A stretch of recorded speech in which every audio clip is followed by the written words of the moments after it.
அன்பானவர்களே, இயேசு கிறிஸ்துவ நாமத்துக்கு ஸ்தோத்திரம் உண்டாவதாக.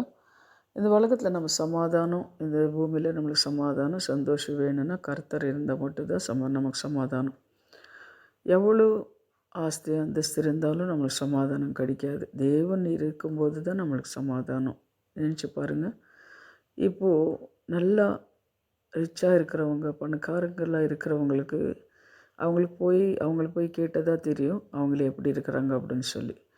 ஆனால் ஒன்றும் இல்லாமல் இருக்கிறவங்க, அன்றுக்காண்டு கூலி செய்து சாப்பிட்றவங்க, அவங்கெல்லாம் எப்படி இருப்பாங்க அப்படின்னு சொன்னால் அவங்களுக்கு சமாதானமாக இருப்பாங்க. ஏன்னுங்களா, காலையிலேருந்து சாயந்தரம் வரை கஷ்டப்படுறாங்க, வீட்டுக்கு வந்து ஏதோ இருக்கிறது செஞ்சு சாப்பிட்டுட்டு படுத்துக்கிறாங்க. அவங்களுக்கு இருக்கிற சமாதானம் பணம் இருக்கிறவங்களுக்கு சமாதானம் இருக்காது.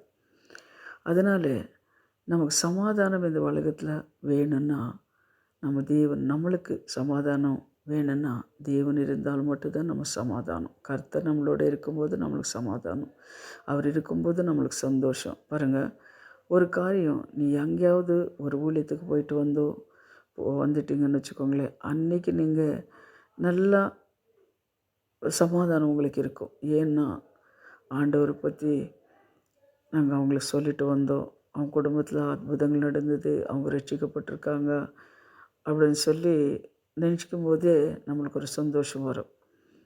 அவங்க குடும்பத்தில் நாங்கள் போனோம், ஜெபித்தோம், அவங்க நல்லா இருக்கிறாங்க, அவங்க குடும்பத்தில் ஒரு அற்புதம் நடந்திருக்கிறது அப்படின்னு சொல்லும்போதே நம்மளுக்கு சமாதானம். அவங்க குடும்பத்தில் ரட்சிக்கப்பட்டிருக்காங்கன்னு சொன்னாலே நம்மளுக்கு ஒரு சமாதானம். இந்த சமாதானம் நம்மளுக்கு வேணும்னா நம்ம கர்த்தர் நம்மளோட இருந்ததை சமாதானம். இன்றைக்கு கூட நம்ம பார்க்கும்போது வேதத்தில் எபிரேயர் 13வது அதிகாரம் 6வது வசனத்தை நம்ம பார்க்குறோம். அதில் பார்க்கும்போது, அதனாலே நம் தைரியம் கொண்டு கர்த்தர் எனக்கும் சகாயர், நான் பயப்படேன், மனுஷன் எனக்கு என்ன செய்வான் என்று சொல்லலாமே. கர்த்தர் நமக்கு சகாயர். அப்போ என்ன பண்ணேன்னா, நான் பயப்படவே கூடாது. கர்த்தர் எனக்கு சகாயர், நான் பயப்பட மாட்டேன். ஏன்னா கர்த்தர் நம்மளோட இருக்கும்போது, இந்த உலகத்தை உருவாக்கின தெய்வனே நம்ம கூட இருக்கும்போது நமக்கு எதுக்கு பயம்? ஒரு பிள்ளை எங்கேயாவது போகணுன்னு வச்சுக்கோங்க, அப்போது தகப்பன் இருக்கும்போது அந்த பிள்ளைக்கு என்ன பயம் இருக்கிறது?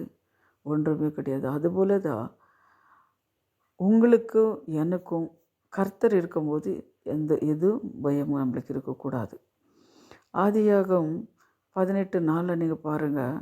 யாத்ராகம் 18:4 நீங்கள் பார்க்கும்போது, என் பிதாவின் தேவன் எனக்கும் துணை நின்று பார்வோனின் பட்டயத்திற்கு என்னை தப்புவித்தார் என்றும் சொல்லி மற்றவனுக்கும் எலியேசார் என்று பெயர் வைத்தார் அப்படின்னு மோசே என்ன பண்ணார்? அந்த பார்வன்கிட்ட போய் பேசும்போது, என்ன இஸ்ராயேல் ஜனங்களில் விடுவீங்க அப்படின்னு சொல்லி பேசுகிறதுக்கு ஒரு தைரியத்தை தேவனை கொடுத்தாரு. அவர் பேசுனதுனால, தேவன் அவருக்கு உதவி செய்ததுனால அவர் மகனுக்கு என்ன பண்ணார்? எலியேசார் அப்படின்னு சொல்லி பேர் வைக்கிறார் அப்படின்னு சொல்லி நம்ம பார்க்குறோம்.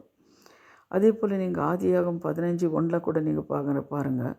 அந்த காரியங்கள் நடந்த பின்பு கர்த்தருடைய வார்த்தை ஆபிரகாமுக்கும் தரிசனத்திலே உண்டாகி, அவர் ஆபிரகாமே, நீ பயப்படாதே, நான் உனக்கும் கேடகமும் உனக்கும் மகா பெரிய பலனுமாய் இருக்கிறேன் என்றார்.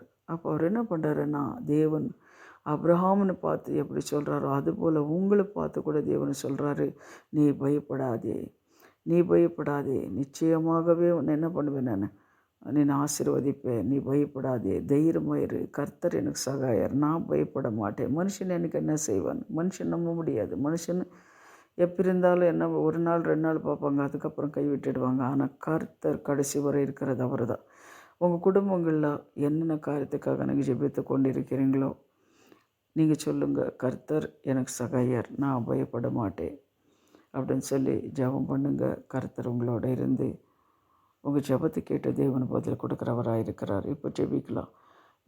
எங்களை அதிகமாக நேசிக்கிற பரலோக பிதாவே, சர்வ வல்லமுள்ள தேவனே, ஸ்தோத்திரம் சுவாமி.